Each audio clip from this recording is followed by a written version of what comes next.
Hello everyone, welcome back to my channel bio plume Shivangi. आज का जो हमारा टॉपिक होने वाला है वो पीरियड पेन के ऊपर होगा। क्या आपने कभी सोचा है कि पीरियड पेन क्यों होता है? और होता भी है तो कुछ गर्ल्स में ये बहुत सीवियर देखने को मिलता है। यहाँ तक कंडीशन हो जाती है कि उनको दर्द के लिए दवा लेनी पड़ती है। वो बर्दाश्त नहीं कर पाती हैं, इस हद तक दर्द होता है। चलिए आज हम इसको समझते हैं बिल्कुल आसान भाषा में। हमारा मिशन है आपको हेल्थ एजुकेशन बिल्कुल आसान तरीके से समझाना। इस चैनल से जुड़े रहने के लिए आप इस चैनल को सब्सक्राइब कर सकते हैं, लाइक कर दीजिएगा, प्यारा कमेंट कर दीजिएगा, जिससे मैं इस तरीके के आप जिस टॉपिक पे चाहते हैं मैं अगला वीडियो बनाऊँ, मैं उस टॉपिक पे अगला वीडियो जरूर बनाऊँगी। चलिए समझते हैं पीरियड पेन क्यों होता है।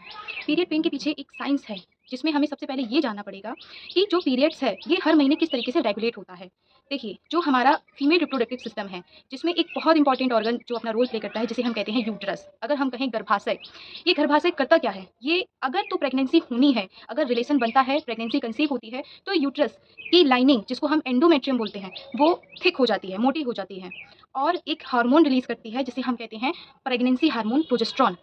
लेकिन यदि प्रेगनेंसी कंसीव नहीं होती है, यदि रिलेशन नहीं बनता है, तो उस कंडीशंस में यही एंडोमेट्रियम टूट कर बॉडी से बाहर आ जाती है, जिसे हम पीरियड्स कहते हैं, जो ब्लीडिंग मेंस्ट्रुअल ब्लीडिंग होती है। अब ये होता किस कारण से है?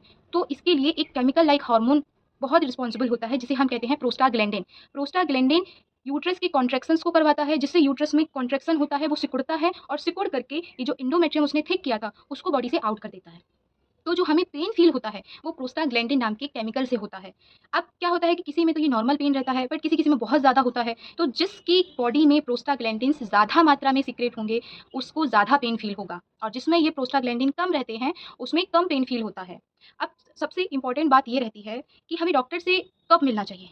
तो अगर तो आपका पेन आपकी बर्दाश्त से बाहर है, ब्लीडिंग बहुत ज़्यादा हो रही है और तो और आप अपने पेन के लिए मेडिसिन्स लेने के बावजूद भी बर्दाश्त नहीं कर पा रहे हैं, तो उस कंडीशन में और जो नॉर्मल टाइम ड्यूरेशन रहता है ब्लीडिंग का, वो होता है 5 टू 6 डेज़। 5 टू 6 डेज़ में क्लियर हो जाता है और नेक्स्ट साइकिल के लिए आप प्रिपेयर हो जाते हो। बट अगर आपके साथ ऐसा नहीं है, आपका ब्लीडिंग फेज़ बहुत लंबा चल रहा है या फिर तो आपको पीरियड रुक-रुक के आ रहे हैं, समय से नहीं आ रहे हैं, उस कंडीशंस में आपको गायनोलॉजिस्ट से एडवाइस लेनी चाहिए, दिखाना चाहिए, ठीक है? हाँ, अब अगर आप ये जानना चाहते हैं, देखो क्या होता है ना कि यही जो पीरियड पेन इर्रेगुलेट हो जाते हैं, तो उसी कंडीशंस में पीसीओएस जैसी हमें दिक्कतें देखने को मिल जाती हैं, जिसको हम पॉलीसिस्टिक ओवेरियन सिंड्रोम के नाम से जानते हैं। अब अगर आप चाहते हैं कि मैं पीसीओडी के ऊपर एक प्रॉपर डिटेल्ड वीडियो बनाऊँ या पीरियड्स के ऊपर आप और इस तरीके की वीडियो चाहते हैं, तो आप मुझे बता सकते हैं, कमेंट कर सकते हैं, मैं आगे और लेकर के आऊँगी। तब तक के लिए थैंक यू सो मच।